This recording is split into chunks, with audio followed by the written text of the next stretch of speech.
Hello, my name is Kylie Patterson, and I'm a Justice Fellow for 2020. And here is my reflection.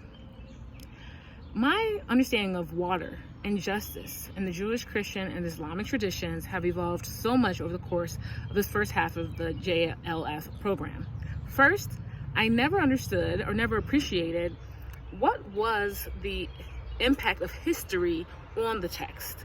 So much of these texts could be considered a history of a time, in addition to being the foundation of religions. The second observation I've made is that there's always a commitment to justice.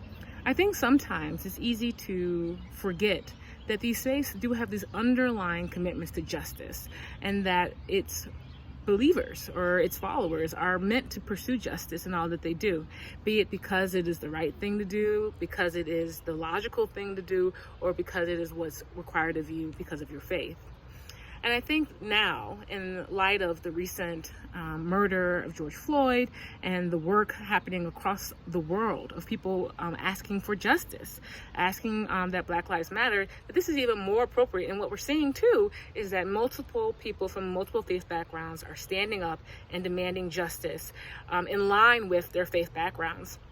I think another part that has evolved over the course of this program is frankly just an appreciation of the similarities that my faith background, which is Christianity, has with other faith backgrounds.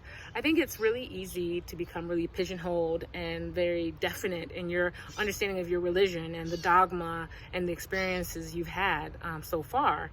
And being able to sit with people of all faiths and really learn, not only read the text, but understand the context and understand the people's lived experience as well of the faith. Because that's so much about this, right? Is that the words that we hear and the words that we read, they all have connotations sometimes based off of our own experience and history with those words.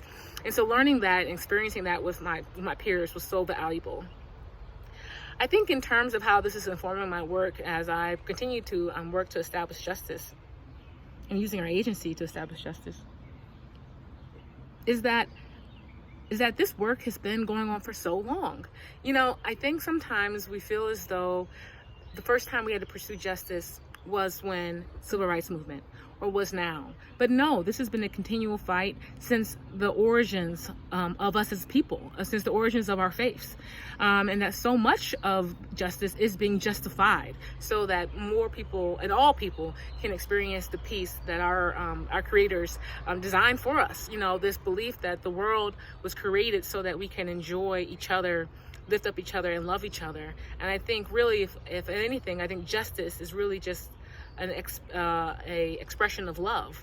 And I think throughout all this, I've learned that in an even more personal way, just to have a deeper love for my peers in the class and my deeper love for all humanity. Thank you.